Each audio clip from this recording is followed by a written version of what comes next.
حضرت ابن عباس رضی اللہ تعالیٰ عنہ بیان فرماتے ہیں کہ شام میں ایک یہودی رہا کرتا تھا۔ وہ ہفتے کے روز تورات کی تلاوت کیا کرتا۔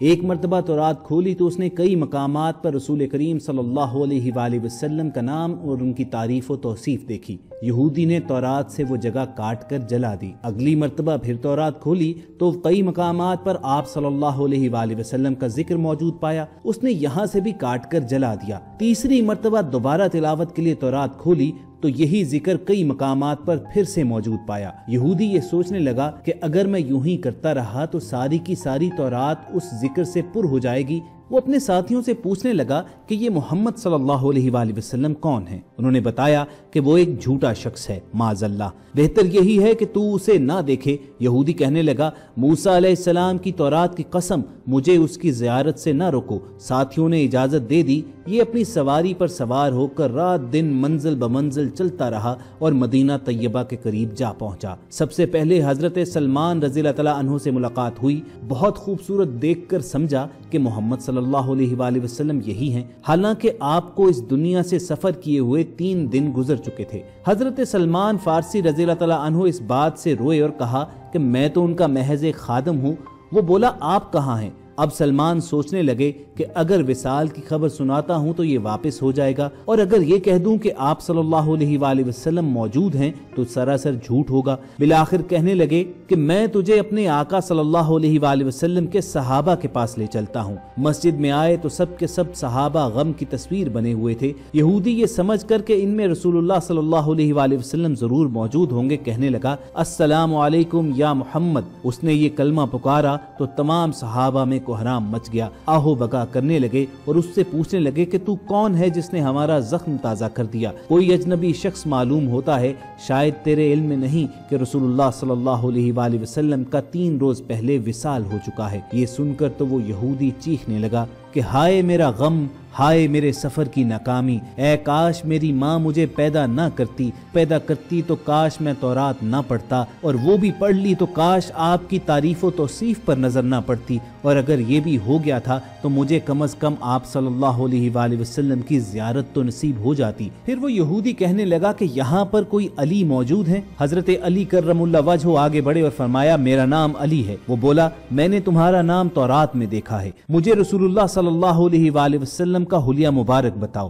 حضرت علی رضی اللہ تعالیٰ عنہ نے حلیہ مبارک بیان کرنا شروع کیا کہ آپ صلی اللہ علیہ وآلہ وسلم نہ حد سے زیادہ لمبے اور نہ حد سے زیادہ چھوٹے تھے، سر مبارک گول تھا، پیشانی کشادہ، آنکھوں کی سیاہی خوب سیاہ تھی، پلکیں دراز تھیں، ہنستے تو دانتوں سے ایک نورانی شعاع نکلتی تھی، سینے سے ناف تک بالوں کی ایک باریک لکیر تھی، ہتھیلیوں پر گوشت تھا، قدموں کے تلوے قدرے گہرے تھے، بدن کے جوڑوں کی ہڈیاں موٹی تھیں، آپ کے شانوں کے درمیان مہر نبوت تھی۔ یہودی پکارنے لگا کہ علی، تم نے جو کچھ بتایا ہے بالکل درست بتایا ہے، تورات میں آپ کی تعریف و توصیف اسی طرح موجود ہے۔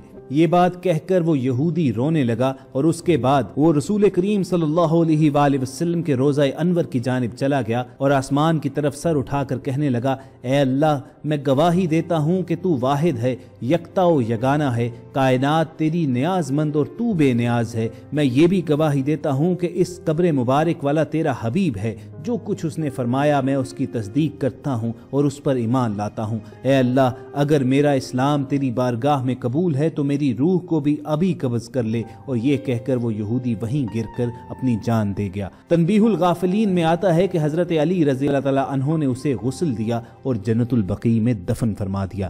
خواتین و حضرات، آپ کو ایک اور ایسے ہی عاشق رسول صلی اللہ علیہ وآلہ وسلم کا قصہ سناتے ہیں کہ جو اسلام قبول کرنے سے پہلے یہودی تھا۔ لیکن آگے بڑھنے سے پہلے آپ ریڈ بٹن پر کلک کر کے اور بیل آئیکن کو پریس کر کے ہمارے چینل کے سبسکرائبر ضرور بنیں تاکہ ایسے خوبصورت تاریخی اور اسلامی واقعات آپ تک پہنچتے رہیں۔ خواتین و حضرات، ایک مرتبہ مدینے میں ایک یہودی نے اپنے بیٹے کو کہا کہ جاؤ سودا لے آؤ، تو وہ چلا گیا۔ لڑکا راستے سے گزر رہا تھا کہ اس کی نظر رسول کریم صلی اللہ علیہ وآلہ وسلم کے چہرے مبارک پر पड़ी और रसूल करीम सल्लल्लाहु अलैहि वसल्लम की नजर भी उस लड़के पर पड़ी। वो लड़का वहीं बैठ गया और वहीं बैठा रह गया। यूं देर हो गई। वो यहूदी अपने घर में कभी अंदर जाता कभी बाहर आता कि लड़का कहाँ रह गया है, अभी तक नहीं आया, सूरज गुरूब हो चुका है। शाम को वो लड़का घर वापस गया तो बाप ने उसे डांटा कि अरे नादान, तूने इतनी ताखीर कर दी। बाप बेहद गुस्से में था कि तू बड़ा नादान और पागल है। मैंने तुम्हें कहा भी था कि जल्दी आना, तुम्हें सौदा लेने के लिए भेजा था और तुम खाली हाथ लौट आए हो।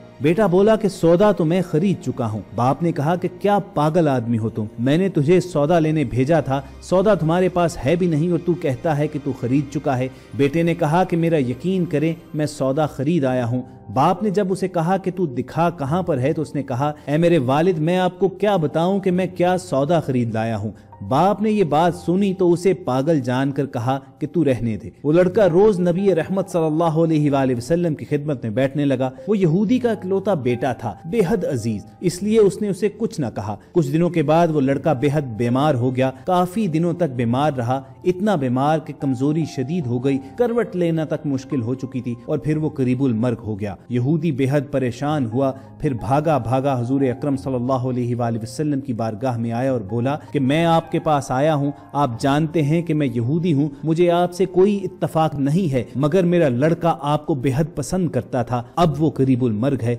आपको रात दिन याद करता है। क्या ये मुमकिन है कि आप अपने उस दुश्मन के घर आकर अपने आशिक को एक नजर देखना पसंद करें कि वो मरने से पहले आपका दीदार कर ले? वो किसी और चीज की तमन्ना नहीं कर रहा। प्यारे आका रसूल करीम सल्लल्लाहु अलैहि वसल्लम ने जब उस यहूदी की बात सुनी तो कुछ ना कहा, बल्कि अपने सहाबा को साथ लेकर उस यहूदी के घर पहुंच गए। वहां वो लड़का आंखें बंद किए हुए बिस्तर पर दराज था। आप सल्लल्लाहु अलैहि वसल्लम ने लड़के की पेशानी पर अपना दस्ते अक़दस रखा तो लड़के ने आंखें खोल दी। रुखे मुस्तफ़ा सल्लल्लाहु अलैहि वसल्लम पर नजर पड़ी तो उसकी हल्की सी चेहरे पर मुस्कुराहट आ गई। रसूल करीम सल्लल्लाहु अलैहि वसल्लम ने फरमाया कि अब कलमा पढ़ लो। लड़का अपने बाप का मुंह तकने लगा तो वो यहूदी बोला, मेरा मुंह क्या तकता है, अबुल कासिम मोहम्मद इब्ने अब्दुल्ला सल्लल्लाहु अलैहि वसल्लम जो कहते हैं कर लो। लड़का बोला, या रसूलुल्लाह, मेरे पास तो कुछ भी नहीं है। आप सल्लल्लाहु अलैहि वसल्लम ने फरमाया, बस तुम कलमा पढ़ लो। लड़के ने आपके हुक्म पर कलमा पढ़ा और जब उसके मुंह से निकल रहा था मुहम्मदुर रसूलुल्लाह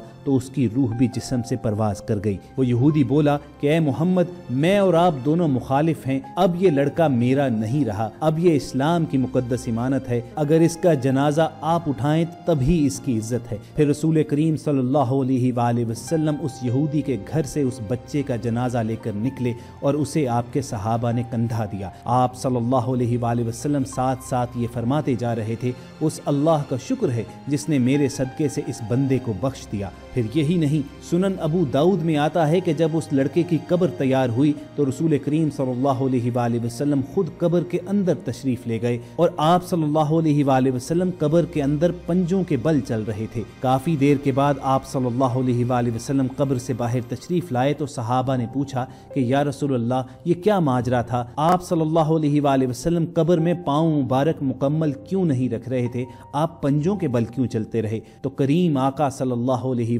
वसल्लम ने फरमाया, कब्र के अंदर बेपनाह फरिश्ते मौजूद थे और मैं नहीं चाहता था कि किसी फरिश्ते के पांव पर मेरा पांव आ जाए। तो ख़वातीन हुज़रात, ये थी उन उशाके रसूल की दास्तान कि जिन्होंने गैर मुस्लिम होते हुए आप सल्लल्लाहु अलैहि वसल्लम के रुख अनवर पर निगाह डाली तो आप ही के होकर रह गए। अल्लाह ताला से दुआ है कि हम सब मुसलमानों को रसूलुल्लाह सल्लल्लाहु अलैहि वसल्लम के इश्क में जीना और मरना नसीब फरमाए। अगर आपके दिल में यही आरजू है तो कमेंट सेक्शन में आमीन जरूर लिखिएगा। ऐसी ही खूबसूरत तारीखी और इस्लामी वाक़यात से भरपूर वीडियोस आप फ्यूचर में हासिल करना चाहते हैं तो रेड बटन पर क्लिक करके और बेल आइकॉन को प्रेस करके हमारे सब्सक्राइबर्स भी बनिए। बहुत जल्द आपसे दोबारा मुलाकात होगी। अल्लाह हाफिज।